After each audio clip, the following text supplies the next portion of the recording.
I'm here with Tammy Honaman of Fire Mountain Gems and Beads, and Tammy's going to show us a really cool way to use clay to make really sort of pretty embellishments on bracelets.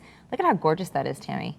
Thank you, Katina. Yeah, I mean, it doesn't even look like it's something that you actually made from scratch. Well, it is from scratch, and it's really not very difficult to do at all. Well, good. I'm going to take your word for it. Let's Okay. get started to show how we do it. All right, we're working with translucent polymer clay, and I've already conditioned it, so it's ready to go. Okay. And I've cut out a small square, and I'm just going to add some pigment powders.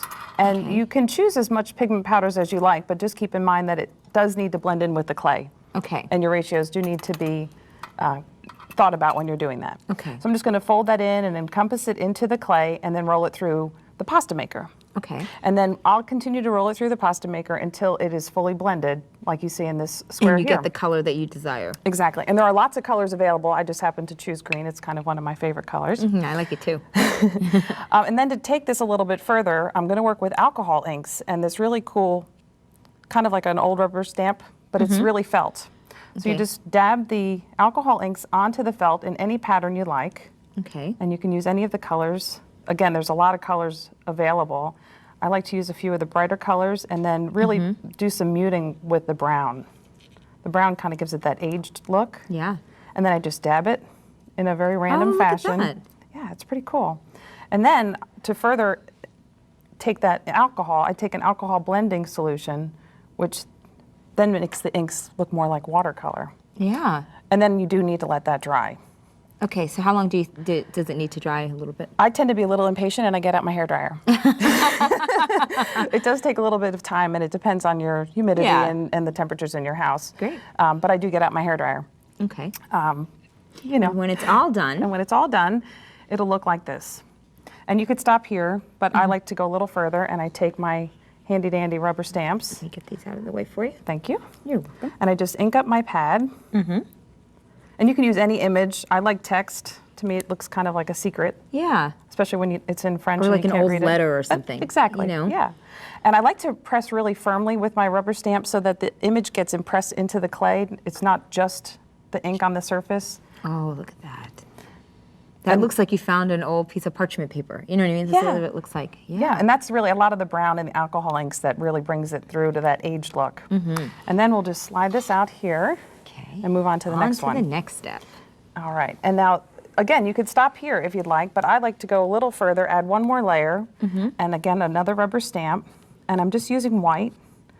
White will still kind of give you the images below, Right. but it'll just add another little, So you're basically just highlighting the image that you already have. exactly. Oh, wow.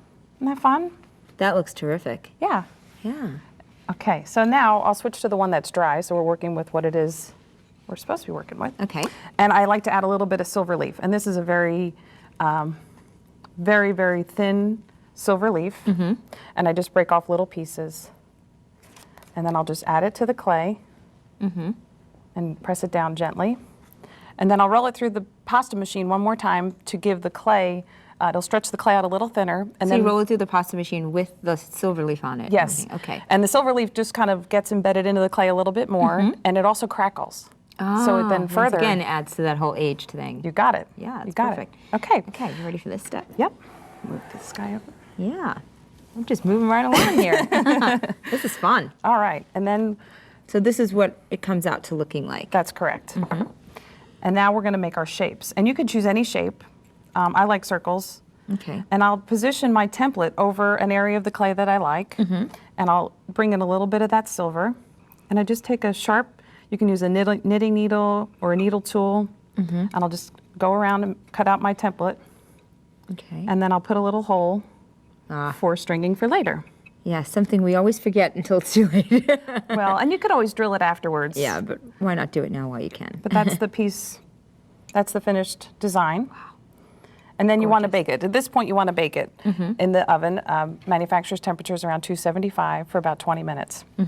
And once it's baked, you're going to coat it with a fine layer of liquid medium that will prevent the silver from tarnishing. Because we've touched it, we have our oils on from our hands on the silver, so that will prevent it from tarnishing. And it'll also keep the effect to what you want it to be. Yeah. And it also makes it a little shinier. So although it's an aged look, it now has a little bit of a shiny effect to it. but it all works to the good of maintaining that look. That's really great. I love that.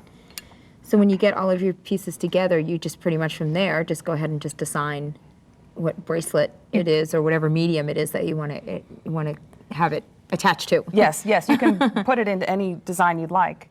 I love working with gemstones, and I wanted to take these pieces and combine them into pendants. So we'll just string a head pin with a spacer bead. Okay. Put the disc through there, bend the wire up over, and then wrap it around. And then you have a nice trimmed. Oh, that's pretty. Makes a bail for it so that it Yeah. makes it really easy to string your design together. And then just color coordinate all the other Yeah. pieces that you want to go with it. And I love that you're using not only, crystals, you've got some ribbon, you've got a little bit of everything in there, which Pearls. is perfect. Yeah. Perfect. Let's go ahead and look at the finished project, and you can see how well this bracelet just comes together. It is just fascinating. How many rows do you actually have together in this bracelet? There are 4. 4 different rows, and you just attach them together using the clasp at the end. That's right. And it's a 3-strand multi-clasp, but you can put 2 strands on one. What I love is that you brought along some other pieces to show that this technique is very versatile. So we're going to start with the blue one. And I love that you have the bracelet and you also have the necklace there too. Oh, Look at yeah. that bracelet. Makes a nice set. And it works really well with the lapis beads. I've added the gold foil, which brings out the gold and often found in lapis. Yeah, and you start with the same white clay that you did? No, these are actually colored clays. The colored clays? Okay, so good. You have a lot of variety. And look at those necklaces. Absolutely gorgeous. Thank you. Tammy, that was fun. I love that you can learn a basic step and then expand it from there. Thanks, Katina. Well, actually, Tammy's going to be right back